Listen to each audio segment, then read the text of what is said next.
नमस्कार साथियों, चेतन भारत लर्निंग में आपका स्वागत है। आज हम समसामयिक घटनाओं के क्रम में फिर से जुड़ने वाले हैं और आज हम देखेंगे 6 नवंबर से 13 नवंबर तक जो प्रमुख समसामयिक घटनाएं हुई हैं, करंट अफेयर के जो मुद्दे आए हैं जिनसे हमारे प्रश्न बन सकते हैं। तो 2 टॉपिक मुझे लगते हैं कि जहां से सिविल सर्विस या अन्य स्टेट जो PCS हैं वो प्रश्न पूछ सकते हैं।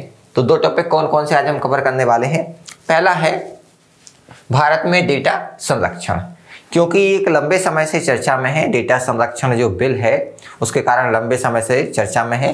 तो डेटा क्या होता है, डेटा का संरक्षण क्या होता है, ठीक है, क्या क्या इसके संबंध में चैलेंजेस हैं, क्या चुनौतियां हैं और उसके लिए वैश्विक स्तर पर, भारत के स्तर पर क्या क्या प्रयास किए गए हैं, ठीक है। और इससे संबंधित जो सर्वोच्च न्यायालय के कोई जजमेंट है उस पर भी हम चर्चा करेंगे।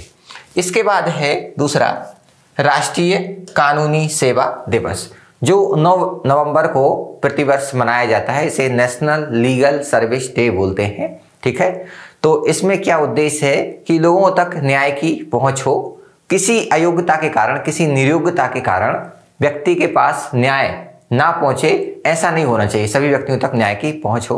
तो हम देखेंगे कि राष्ट्रीय कानूनी सेवा दिवस मतलब क्यों मनाया जाता है, इसका उद्देश्य क्या है और इससे ही जुड़े हैं नालसा, डलसा, सलसा मतलब नेशनल लीगल सर्विस अथॉरिटी, फिर उसके बाद है स्टेट लीगल सर्विस अथॉरिटी और उसके नीचे आपका डिस्ट्रिक्ट लीगल सर्विस अथॉरिटी और इसके नीचे तालुका बोर्ड होता है, जो क्या करते हैं, फ्री जो न्याय का वितरण सुनिश्चित करते हैं, फ्री में आपको लीगल सर्विस जो है परामर्श उपलब्ध कराते हैं। तो वो भी देखेंगे हम साथ में। और इससे जुड़ा हुआ टॉपिक है लोक अदालत, तो थोड़ा थोड़ा इसके बारे में भी जानेंगे क्या होते हैं। तो एक टॉपिक हम पहले उठाते हैं, चर्चा करते हैं उस पर। सबसे पहले आते हैं सूचना। इलेक्ट्रॉनिक्स और IT मंत्रालय ने मतलब क्यों चर्चा में है, व्हाट्सएप को नोटिस भेजकर अपनी गोपनीय नीति के विवादास्पद अपडेट को वापस लेने के लिए कहा था, ठीक है, जो भारतीयों के डेटा संरक्षण हेतु खतरा हो सकता है। क्योंकि आपको मालूम हो कुछ समय पहले व्हाट्सएप ने कहा कि भाई आपकी जो प्राइवेसी है अब उसके लिए आपको अपडेट करना पड़ेगा और आपकी प्राइवेसी या आपकी इंफॉर्मेशन हम ले सकते हैं। अगर आप इस ऑप्शन को ऑन नहीं करते हैं तो आपका व्हाट्सएप नहीं चलेगा। तो फिर सरकार ने कहा कि नहीं, ये वाली पॉलिसी आप वापस लीजिए। तो तब से ये मामला चर्चा में है। अब डेटा संरक्षण क्या होता है, सरल शब्दों में तो जो इन्फॉर्मेशन है, जो डेटा है, जो हम आदान प्रदान करते हैं मोबाइल में और कंप्यूटर में, जिसके इंटरनेट के माध्यम से हम यूज करते हैं, तो हमारी इन्फॉर्मेशन है उसको हम डेटा कहते हैं। अब डेटा सुरक्षा की बात है, इसी को सुरक्षित करना है। क्यों करना है? डेटा सुरक्षा भ्रष्टाचार, समझौता या नुकसान से महत्वपूर्ण जानकारियों की सुरक्षा करने की क्या है, प्रक्रिया है। अगर आपका कोई पर्सनल इंफॉर्मेशन है और वो किसी व्यक्ति के हाथ में पहुंच जाए तो वो आपका फायदा उठा सकता है, ठीक है। वो इसके लिए आपसे पैसे की मांग कर सकता है, किसी प्रकार के कंप्रोमाइज करने को कह सकता है कि नहीं तो क्या करेगा वो कहेगा कि मैं आपका डेटा लीक कर देता हूं, ठीक है, या इससे आपको आर्थिक या कई प्रकार का नुकसान हो सकता है। तो ये सब ना हो, ठीक है। इसी को सिक्योर करने या इसी को सुनिश्चित करने की जो प्रक्रिया है वो डेटा सुरक्षा है। डेटा सूचना का एक बड़ा संग्रह है जहां पर सारी जो इंफॉर्मेशन है वो क्या होती है, स्टोरेज होती है, जो कंप्यूटर या नेटवर्क पर क्या होता है, संग्रहित होता है। डेटा सुरक्षा का महत्व बढ़ता जा रहा है क्योंकि नई और संग्रहित डेटा की मात्रा तेजी से बढ़ती जा रही है। इंफॉर्मेशन का कलेक्शन लगातार बढ़ रहा है। कहते हैं कि जो आगे वाला भविष्य है, जो आने वाली सदी है, वो क्या होगी, इंफॉर्मेशन का युग होगा, डेटा का युग होगा। मतलब सब कुछ डेटा पर ही डिपेंड करेगा। आवश्यकता क्यों है, क्यों जरूरत है?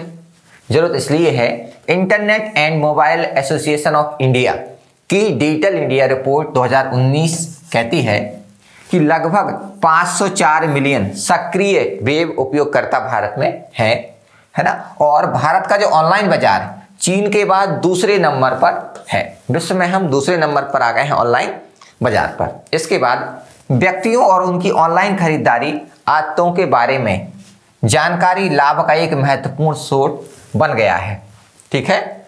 आप जानते हैं कि हम जब कोई मोबाइल में कोई चीज़ सर्च करते हैं ठीक है ना। और जब हम ऐसी चीज़ों को, प्रोडक्ट को सर्च करते हैं, जो भी हम सर्च करते हैं, उससे उस बात को, उस सर्च को ये मोबाइल क्या करेगा, सेव कर लेगा। और आप अनुभव किया होगा, उससे संबंधित की चीज़ें हमें अनवांटेड वो ऐड में दिखाते हैं, ठीक है। जैसे हमने कई शूज या किसी कंपनी की शर्ट या कुछ भी सर्च किया, ठीक है, और अब उस जो है नेटवर्क ने समझ लिया कि ये व्यक्ति फलानी चीज़ या फलानी संबंधित चीज़ को सर्च करता है, तो उसको वो सेव कर लेगा और कुकीज़ के माध्यम से, किसी अन्य टेक्नोलॉजी के माध्यम से वो आपको ये दिखाएगा कि आप ये चीज़ें खरीदें। जैसे आप YouTube खोलते हैं तो कुछ आपने अगर एक बार सर्च किया तो बार बार आपको वो दिखेगा। क्लियर। तो इससे क्या हुआ, डेटा की जो इन्फॉर्मेशन है, जो कलेक्शन किया, उससे पता चल गई कि कितने लोग हैं जो इस चीज़ में इंटरेस्ट लेते हैं। और जब ये पता चल जाता है कि मार्केट में किस चीज़ की तरफ झुकाव है, किस चीज़ को लोग ज़्यादा पसंद कर रहे हैं, कौन ज़्यादा किस चीज़ को सर्च कर रहा है, तो फिर उस चीज़ को सेल करने में, बेचने में आसानी होती है। तो यही है व्यक्तियों की ऑनलाइन खरीदारी की आदतों के बारे में क्या हो जा रहा है, ये बड़ा लाभ की एक स्रोत बन गया है, एक जरिया बन गया है, जिससे लोगों की आदतों को जाना जाता है और फिर उस हिसाब से चीज जो डिमांड है उसके हिसाब से बेचा जाता है। यह निजता के हनन का एक संभावित तरीका भी है, क्योंकि यह अत्यंत व्यक्तिगत पहलुओं को प्रकट कर सकता है। आपने अगर कोई पर्सनल चीज सर्च की, वो भी क्या है, सेव हो गई। अब उसको अगर बाहर शेयर कर दिया गया तो आपकी निजता का उल्लंघन है। और निजता आप जानते हैं कि जो भारतीय संविधान का हमारा अनुच्छेद 21 है, इसके तहत निजता एक मौलिक अधिकार है। निजता का मतलब है कि मेरी कोई ऐसी इंफॉर्मेशन, आपकी कोई इंफॉर्मेशन हम किसी दूसरे व्यक्ति के साथ साझा नहीं करना चाहते, ठीक है। अगर हम इसे साझा नहीं करना चाहते और हम ऐसा कर सकते हैं, मतलब हम नहीं देना चाहते इंफॉर्मेशन और हमें कोई इसके लिए बाध्य नहीं कर सकता, तो ये है निजता का अधिकार। हालांकि जो देश के हित में है ना, इस इंफॉर्मेशन को सरकार ले सकती है, लेकिन जनरली जो आपकी इंफॉर्मेशन है वो नहीं ली जाएगी। इसे कंपनियां, सरकार और राजनीतिक दल महत्वपूर्ण मानते हैं, क्योंकि इसका उपयोग लोगों के ऑनलाइन विज्ञापन देने के लिए वो कर सकते हैं। इसका मतलब उपयोग कंपनियां कर सकती हैं, सरकार कर सकती है, कोई राजनीतिक जो है वो कर सकते हैं, बड़े औद्योगिक घराने कर सकते हैं। क्लियर है। तो ये क्या है मेन मुद्दा, इसलिए हमें डेटा के संरक्षण की आवश्यकता है। अब विवाद के विषय हम देखें तो व्हाट्सएप की जो नई प्राइवेसी पॉलिसी आई थी, इसके अनुसार इसके जो उपयोगकर्ता हैं फेसबुक के साथ व्हाट्सएप को डेटा जैसे लोकेशन और नंबर शेयर करने से नहीं रोक पाएंगे। मतलब हमारा डेटा, हमारी लोकेशन हम शेयर करने से नहीं रोक पाएंगे, वो शेयर होगी। और इसे रोकने के लिए इन्हें अपने अकाउंट को पूरी तरीके से बंद करना होगा। और अगर आप नहीं करना चाहते तो आप व्हाट्सएप बंद कर दीजिए, फेसबुक बंद कर दीजिए, ठीक है। इस प्रकार के नए अपडेट को फेसबुक पर विज्ञापनों को व्यक्तिगत करने के साथ साथ इसके प्लेटफॉर्म पर होने वाले व्यावसायिक इंटरेक्शन को आसान बनाने के लिए डिजाइन किया गया है, ठीक है। अब इनका कहना क्या है कि इससे भाई जो 1 to 1 अगर आप कन्वर्सेशन करना चाहते, जुड़ना चाहते तो उसमें आसानी होगी। फिर व्यावसायिक, अगर आपके जो व्यावसायिक संबंध हैं, व्यावसायिक जो संपर्क हैं, उसको भी आसानी होगी करने में। इस हिसाब से इन्होंने डिजाइन किया, ऐसा इनका कहना। सरकार के अनुसार व्हाट्सएप की यह नई नीति यूरोप में इसके उपयोगकर्ताओं की तुलना में भारतीय उपयोगकर्ताओं के साथ भेदभाव करती है। मतलब यूरोप में कुछ अलग पॉलिसी है, भारत में कुछ अलग पॉलिसी है, तो ये डिस्क्रिमिनेशन हुआ, ठीक है। अब यूरोप में क्या है, यूरोप में व्हाट्सएप उपयोगकर्ता यूरोपीय संघ EU में लागू सामान्य डेटा संरक्षण विनियम नामक कानूनों के कारण इस नई नीति से बच सकते हैं, ठीक है।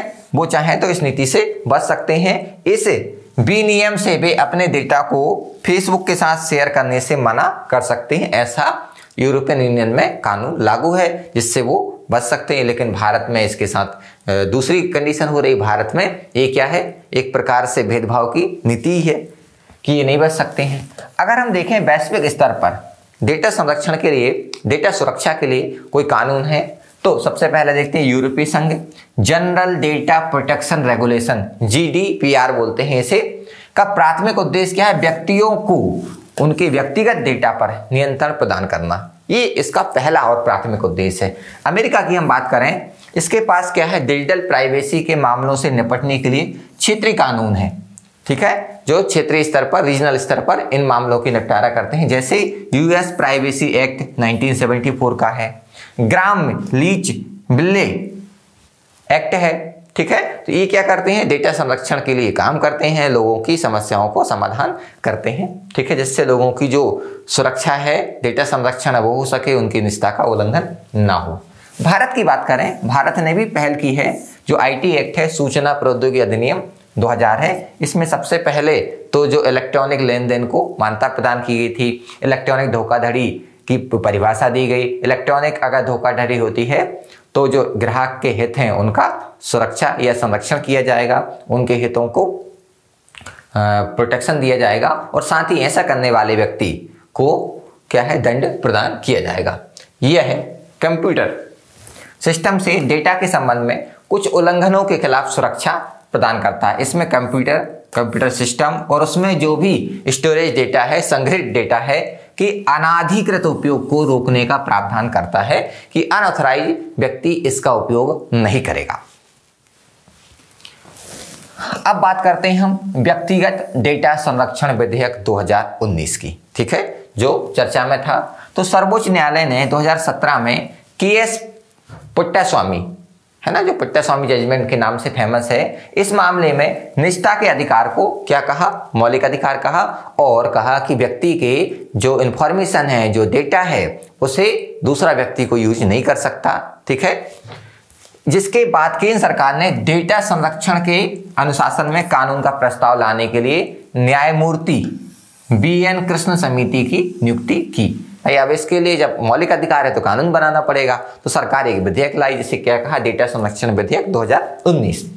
इस समिति ने, जो BN कृष्ण समिति थी, व्यक्तिगत डेटा संरक्षण विधेयक 2018 के रूप में अपनी रिपोर्ट और मसौदा सरकार को सौंपा। संसद ने इसे एक साल बाद 2019 में थोड़ा चेंज किया, संशोधित किया, और नए बिल को व्यक्तिगत डेटा संरक्षण विधेयक के नाम से प्रस्तुत किया।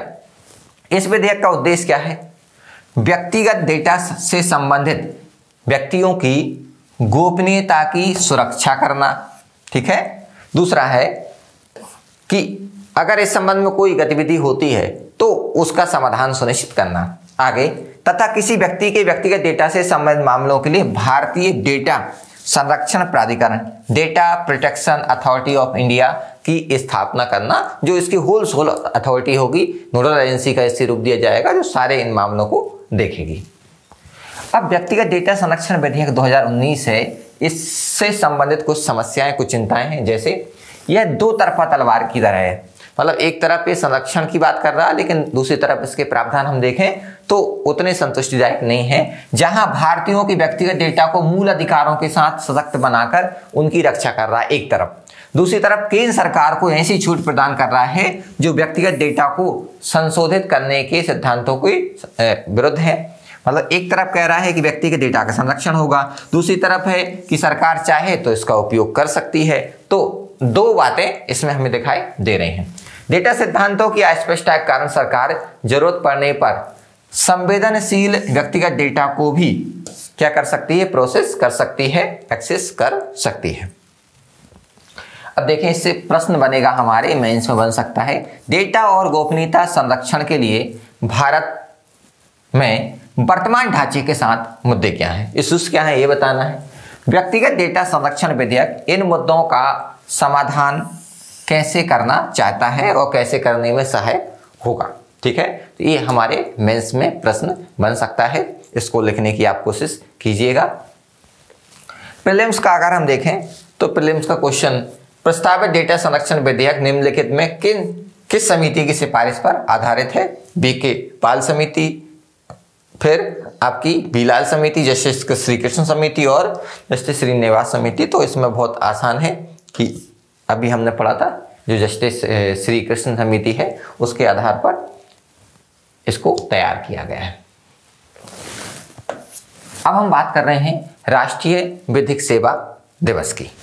राष्ट्रीय विधिक सेवा दिवस सभी नागरिकों के लिए उचित और निष्पक्ष न्याय सुनिश्चित करने के लिए, क्योंकि ये प्रक्रिया कैसी हो, सरल हो, उनमें जागरूकता फैलाने के उद्देश्य से हर वर्ष 9 नवंबर को राष्ट्रीय कानूनी सेवा दिवस मतलब national legal service day NLSD मनाया जाता है, ठीक है, जिससे लोगों में क्या हो, जागरूकता फैले, कानून के बारे में जानकारी हो, अपने अधिकारों का अगर उल्लंघन होता है तो उसके संबंध में वो जानकारी एकत्रित करें, या उन्हें जब जानकारी मिलेगी तो उनके अधिकारों का उल्लंघन नहीं होगा।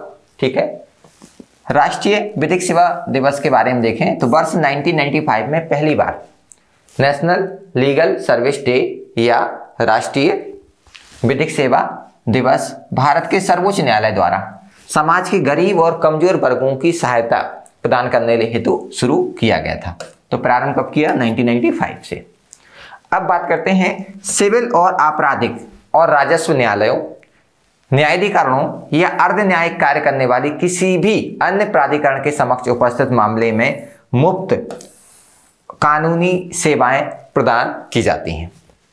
इस दिवस को देश के नागरिकों को कानूनी सेवा प्राधिकरण अधिनियम के तहत विभिन्न प्रावधानों, वादियों के अधिकारों से अवगत कराने हेतु मनाया जाता है। ठीक है, इस दिन प्रत्येक कानूनी क्षेत्राधिकार में सहायता शिविर, लोक अदालत और कानून सहायता कार्यक्रम आयोजित किए जाते हैं, जिससे लोगों को अलग अलग माध्यम से कानून की जानकारी मिल सके। कोई अगर आपको सलाह चाहिए तो वो सलाह उपलब्ध हो सके। जो बाद में वादी हैं, मतलब जो अपना केस लड़ना चाहते हैं या केस के संबंध में कोई इंफॉर्मेशन चाहते हैं, तो लीगल सर्विस उनको प्रोवाइड की जाती है। अब अगर हम संविधान में देखें तो संविधान में इसमें 2 अनुच्छेद, ये 3 अनुच्छेद आपके हैं जुड़े हुए हैं। ये 39 का ये 42वें संविधान संशोधन के माध्यम से जोड़ा गया। इसमें कहा गया कि राज्य एक ऐसा तंत्र विकसित करेगा जिसमें सभी को निःशुल्क रूप से और समान रूप से न्याय उपलब्ध हो, तथा राज्य ऐसा प्रयास करेगा किसी निर्योग्यता के कारण कोई व्यक्ति न्याय से या न्याय की पहुंच से दूर ना रहे, न्याय सब तक वितरित हो सके, समान रूप से वितरित हो सके। ये 39A में प्रावधान है। उसके बाद अनुच्छेद 14 जो हमारा कहता है विधि के समक्ष समता, कि सभी व्यक्ति कानून की नजर में समान होंगे और राज्य कानून के समक्ष या विधि के समक्ष किसी प्रकार का किसी व्यक्ति के साथ भेदभाव नहीं करेगा और सभी व्यक्तियों में समान रूप से कानून की जो वितरण होगा वो सुनिश्चित करेगा। ऐसे ही हमारा अनुच्छेद 22 है, ये कहता है कि आपको विधिक सहायता लेने का अधिकार होगा। तो ये तीनों जो आर्टिकल हैं वो न्याय के वितरण की बात कर रहे हैं कि भाई सभी लोगों में समान रूप से न्याय का वितरण हो, कोई न्याय से वंचित ना रहे। राष्ट्रीय विधिक सेवा प्राधिकरण, national legal service authority, NALSA. संविधान का अनुच्छेद 39 का ई में सभी के लिए न्याय सुनिश्चित किया गया है। गरीबों तथा समाज के कमजोर वर्गों के लिए राज्य द्वारा निःशुल्क विधिक सहायता की व्यवस्था को कहा गया है। इसी को ध्यान में रखते हुए 1987 में पारित विधेयक क्या है? सेवा प्राधिकरण अधिनियम, विधिक सेवा प्राधिकरण अधिनियम के तहत राष्ट्रीय विधिक सेवा प्राधिकरण मतलब नालसा 1987 एक्ट के माध्यम से नालसा की स्थापना की गई। इसका कार्य क्या है? कानूनी सहायता कार्यक्रम लागू करना। कोई ऐसा है जो कानून से जुड़ा हुआ कार्यक्रम है उसको लागू करना, उसका मूल्यांकन करना, निगरानी करना और साथ ही अधिनियम के अंतर्गत कानूनी सेवाएं भी उपलब्ध कराना है। नालसा ने एक रणनीति बनाई है जिससे कि संभावित जरूरतमंदों को बुनियादी जानकारी दी जा सके। भाई जो बहुत आवश्यक है, इतना नॉलेज तो हमें होना ही चाहिए ताकि वे अपने कानून अधिकारों को समझ सकें और जरूरत के समय उपयुक्त कार्यवाही करने, अपनी सामाजिक हैसियत बढ़ाने, सामाजिक परिवर्तन लाने में उन अधिकारों का उपयोग कर सकें। क्योंकि जब व्यक्ति को अपने अधिकारों का ज्ञान होगा तो उसका शोषण नहीं किया सकता, उसे दबाया नहीं जा सकता, उसके साथ अन्याय नहीं किया सकता। लेकिन जब हमें अधिकारों का ही ज्ञान नहीं है तो फिर हम समझ नहीं पाते कि हमारा शोषण हो रहा है या हमारे साथ जो व्यवहार हो रहे हैं वो क्या है, हमारे अधिकारों का हनन है। नालसा देश भर में कानूनी सहायता कार्यक्रम योजनाएं लागू करने के लिए राज्य विधिक सेवा प्राधिकरण को दिशा निर्देश जारी करता है। यह है। अगर हम देखें 3 स्तर पर मुख्यतः, सबसे केंद्रीय स्तर पर जिसे नालसा, फिर मैंने दूसरा आपको बताया स्टेट पर इसे हम सलसा कहते हैं या सालसा कहते हैं, तीसरे स्तर पर आपका है डिस्ट्रिक्ट लीगल सर्विस अथॉरिटी इसे डलसा कहते हैं, और इसके अलावा भी जो तालुका बोर्ड है तहसील स्तर पर भी होता है। यह है सुपात्र लोगों के लिए जो इसके लिए पात्र हैं, योग्य हैं, निःशुल्क विधिक सहायता प्रदान करता है तथा विवादों को सही तरीके से सौहार्दपूर्ण तरीके से निपटाने के लिए लोक अदालतों का संचालन करता है। नालसा कमजोर वर्ग को अपने अधिकारों के प्रति शिक्षित करने, है ना, और इस एडवाइजरी जो प्रणाली है, सलाहकारी जो प्रणाली के जरिए अपने विवाद निपटाने के लिए ग्रामीण तथा मलिन क्षेत्रों में राज्य विधिक सेवा प्राधिकरणों, तालुक विधिक सेवा समितियों, गैर सरकारी संगठनों के माध्यम से कानूनी सहायता कैंप आयोजित करता है, जिसके माध्यम से लीगल जो एडवाइस है वो प्रदान की जाती है। नालसा साथ में देश के विभिन्न हिस्सों में कानूनी सेवा कार्यक्रमों से जुड़ी बैठकें करता है, सेमिनार करता है, कार्यशालाएं आयोजित करता है, जिससे अधिक से अधिक लोगों के पास इसकी जानकारी पहुंच सके, लोग अपने अधिकारों के प्रति जागरूक हो सकें। इसके उद्देश्य हम देखें कानूनी सेवा प्राधिकरणों की, तो सबसे पहला है मुफ्त कानूनी सहायता और सलाह प्रदान करना बिना किसी पैसे के। ठीक है, सभी को सलाह प्रदान की जाती है। कानूनी जागरूकता फैलाना, जिससे लोगों के मन में या उनके अंदर एक इंफॉर्मेशन का प्रवाह हो, जानकारी उनके अंदर एकत्रित हो तो वो जागरूक हों। लोक अदालतों का आयोजन करना, इन मामलों से निपटाने के लिए समय समय पर जिला स्तर पर लोक अदालतों का आयोजन किया जाना।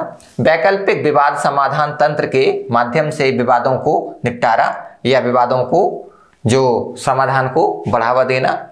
इसके अलावा विभिन्न प्रकार के जो तंत्र हैं, जैसे मध्यस्थता, सुलह, न्यायिक समझौता, जिसमें लोक अदालत के माध्यम से निपटान या आदि मामले शामिल हैं।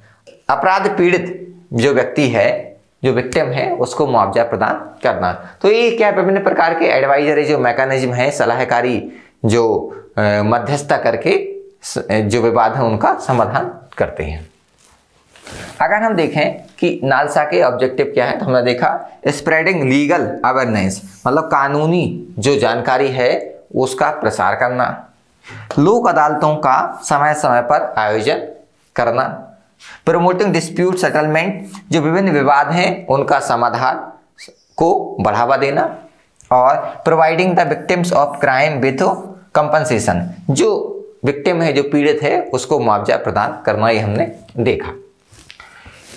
मुफ्त कानूनी सेवाएं प्रदान करने के लिए कानूनी सेवा संस्थान, तो सबसे ऊपर हम आएंगे राष्ट्रीय स्तर पर। राष्ट्रीय स्तर पर क्या है? राष्ट्रीय विधिक सेवा प्राधिकरण या नालसा। इसका गठन कानूनी सेवा प्राधिकरण अधिनियम 1987 के तहत हुआ है, और भारत के जो सीजीआई होते हैं, मुख्य न्यायाधीश होते हैं, वो इसके संरक्षक हैं।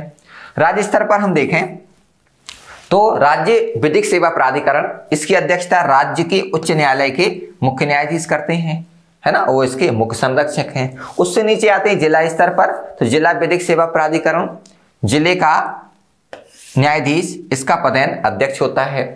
फिर तालुका या उपमंडल स्तर पर हम देखें तो तालुका उपमंडल विधिक सेवा समिति, इसकी अध्यक्षता एक वरिष्ठ सिविल जज करते हैं, और उच्च न्यायालय में भी और सर्वोच्च न्यायालय में भी इनके लिए कानूनी सेवा समितियों का गठन किया गया है। तो ये हमारा हुआ नालसा, सलसा, डलसा और ये तालुका बोर्ड, जो अलग अलग स्तर पर लोगों को कानूनी सहायता प्रदान करते हैं। अब कौन कौन है इसके लिए पात्र है? तो महिलाएं और बच्चे इसके लिए पात्र हैं। अनुसूचित जाति, अनुसूचित जनजाति के जो सदस्य हैं वो इसके लिए पात्र हैं। उद्योग में कामगार हैं, मतलब विभिन्न इंडस्ट्रियों में जो काम करते हैं वो लोग भी इसके लिए क्या है? एलिजिबल हैं। सामूहिक आपदा, हिंसा, बाढ़, सूखा, भूकंप, औद्योगिक आपदा के शिकार लोग हैं, वो सभी व्यक्ति इसके लिए योग्य हैं, एलिजिबल हैं, इसके लिए पात्र हैं। दिव्यांग व्यक्ति इसमें सहायता ले सकते हैं।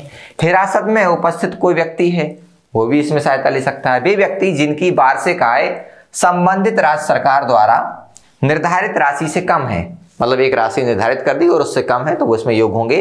अगर मामला सर्वोच्च न्यायालय से पहले किसी अन्य अदालत के समक्ष है, और यदि मामला 5 लाख रुपए से कम का है तो वह सर्वोच्च न्यायालय के समक्ष जाएगा। मानव तस्करी के शिकार या बेगार में संलग्न लोग भी इसमें शामिल या इसके लिए पात्र हैं। नालसा के द्वारा दिए गए महत्वपूर्ण या नालसा के द्वारा जो किए गए महत्वपूर्ण कार्य हैं उनको देखें। विवादों के सौहार्दपूर्ण निपटारे के लिए लोक अदालतों का आयोजन करें। हाशिए पर पड़े बहिष्कृत समूहों की विशिष्ट श्रेणियों को पहचान करें, मतलब जो समाज से जिन्हें बहिष्कृत किया गया, उनका शोषण किया गया, ठीक है, ऐसे लोगों की पहचान करें और निवारक और रणनीतिक कानूनी सेवा कार्यक्रमों के क्रियान्वयन के लिए विभिन्न योजनाएं तैयार करें जिससे उन तक न्याय की पहुंच हो सके। गरीब और हाशिए पर पड़े लोगों के लिए दीवानी और आपराधिक मामले में मुफ्त कानूनी सहायता प्रदान करें जो किसी भी अदालत या न्यायाधिकरण में वकील की सेवाएं नहीं दे सकते। मतलब अगर कोई व्यक्ति है, वो उसके खिलाफ कोई केस लगता है, लेकिन अब इस व्यक्ति के पास इतना पैसा नहीं वो अपने लिए कोई एडवोकेट या वकील कर सके, तो कौन सहायता प्रदान करे? ये। अब बात करते हैं हम लोक अदालत के बारे में। लोक अदालत से तात्पर्य उस मंच या फोरम से है जो न्यायालय में लंबित हैं अथवा अभी मुकदमे के रूप में दाखिल नहीं हुए, मतलब ऐसे मामले हैं जो न्यायालय के समक्ष अभी नहीं लाए जा सके हैं। उन सारे मामलों को इकट्ठा करके एक दिन क्या होता है, लोक अदालत का गठन किया जाता है, आयोजन किया जाता है। उस दिन सारे जो वादी प्रतिवादी वो इकट्ठे होते हैं और इसका जो उद्देश्य होता है कि भाई जो मामले हैं उनका शीघ्र निपटान हो सके और उनका समझौता अगर हो सकता है तो समझौता कराकर जो है किसी भी माध्यम से इस मामले का निपटारा किया जाए और लोगों को न्याय मिल सके। तो लोक अदालत का अर्थ देखें हम। सर्वोच्च न्यायालय ने लोक अदालत की संस्था के अर्थ को निम्न प्रकार से परिभाषित किया है। लोक अदालत न्याय व्यवस्था को एक पुराना स्वरूप है जो कि प्राचीन भारत में प्रचलित था और इसकी वैधता आधुनिक युग में भी समाप्त नहीं हुई है। लोक अदालत का अर्थ है जनता की अदालत या न्यायालय। यह व्यवस्था गांधीवादी दर्शन पर आधारित है ना, मतलब जनता की अदालत में ही लोगों के जो मामले हैं वो लाए जाएंगे, उनका निपटारा किया जाएगा। ये एक वैकल्पिक विवाद का समाधान अंग है। हमारे पास एक अन्य विकल्प हो गया कि हम लोक अदालत में भी हमारे मामलों को ले जा सकते हैं। और अनुच्छेद 39 के जो ए है उसमें हमने देखा कि इससे संबंधित है। इसके अलावा हमने देखा था कि अनुच्छेद जो 22 है, 14 है और 39 का ए है, ये इससे जुड़े हुए हैं। अब लोक अदालत को हम देखें तो इसमें कुछ हमें विशेषताएं देखने को मिलती हैं।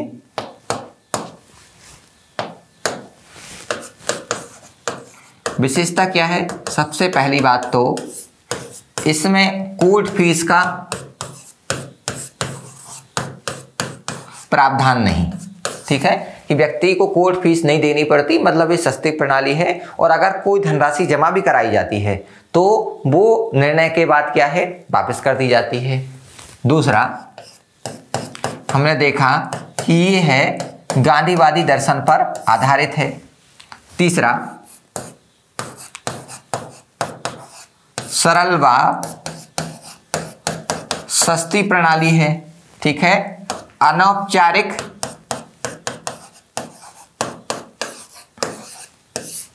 प्रक्रियाएं इसमें। सरल और अनौपचारिक प्रक्रिया का मतलब है कि इसमें जो सारे जो नियम होते हैं कोर्ट के वो लागू नहीं होते हैं।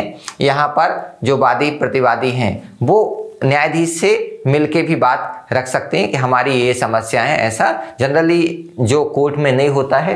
दूसरा है इसमें जो फीस है, फीस नहीं लगती है, ये सस्ती है, ठीक है। फिर उसके बाद ये साथ ही क्या है, तीव्र प्रणाली है। एक ही दिन कई हजार मामलों का निपटारा कर दिया जाता है। कई मामलों को हम देखते हैं कि 5 साल 10 साल से लंबित मामले हैं कोर्ट में और यहाँ एक दिन में ही निपटा दिए जा रहे हैं। तो ये क्या है, सस्ती भी है, शीघ्र भी इसमें काम हो रहा है और अनौपचारिक भी है। इसके बाद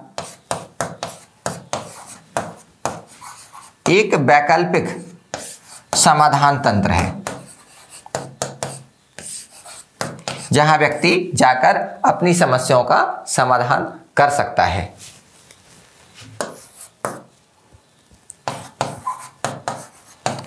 व्यक्ति को निसंकोच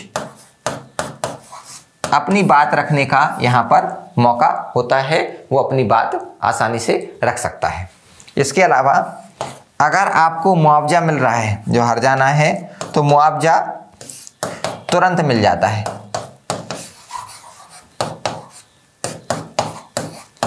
ठीक है। और इसका जो निर्णय है वो क्या होता है, बाध्यकारी होता है। जो भी निर्णय दिया गया है दोनों पक्षों पर ये बाध्यकारी होता है। और इसमें कौन कौन से मामले हम रख सकते हैं, इसमें हम देखते हैं कौन कौन से मामले। तो श्रमिक विवाद हैं, ठीक है, आपके पारिवारिक विवाद हैं, आपके औद्योगिक संबंधी जो कामगार हैं उनके विवाद हैं, ठीक है, आपका टेलीफोन का बिल है, आपके इलेक्ट्रिसिटी बिल है, ठीक है। ऐसे छोटे छोटे जो मामले हैं, अब इनके लिए कई बार क्या होता है, आपको न्यायालय की शरण में जाना पड़ता है और कई बार बहुत लंबा समय इनमें लग जाता है। विद्युत संबंधी मामले हैं, दूरसंचार संबंधी मामले, तो इन सारे मामलों को क्या कर सकते हैं, इनमें रखकर और इनका तुरंत समाधान पा सकते हैं। तो लोक अदालत इस दृष्टि से बड़ी महत्वपूर्ण है, न्याय की लोगों में नीचे तक, निचले स्तर तक, तृणमूल स्तर तक पहुंच करने में वो महत्वपूर्ण भूमिका निभाती हैं। तो हमने ये दो टॉपिक देखे। ये वाले जो प्रश्न हैं इसको आप मेंस वाले करके देखिएगा, ये वाला है ना, डेटा और गोपनीयता संरक्षण के लिए भारत में वर्तमान ढांचे के साथ क्या मुद्दे हैं, व्यक्तिगत डेटा संरक्षण विधेयक इन मुद्दों का समाधान करना चाहता। ये संभावित प्रश्न में आ सकता, अच्छा प्रश्न है, ठीक है। आपके प्रीलिम्स के साथ साथ मेंस इंटरव्यू में भी ये, खास करके इंटरव्यू में ऐसे जो करंट इश्यूज हैं वो पूछे जाते हैं। तो आज हमने भारत में डेटा संरक्षण और राष्ट्रीय कानूनी सेवा दिवस संबंधी जो मुद्दे हो सकते थे उन पर चर्चा की। और इसमें जो महत्वपूर्ण प्रश्न है वो एक ही जो मैंने आपको बताया, बाकी अभी और भी कोई टॉपिक इससे अगर मुझे लगता है जिसे जोड़ा जाना चाहिए तो मैं अगले उसमें इसको इंक्लूड करने की कोशिश करूंगा। तो आज हम यहीं समाप्त करते हैं आज का लेक्चर, मिलते हैं अगले लेक्चर में, तब तक के लिए बहुत बहुत धन्यवाद, थैंक यू।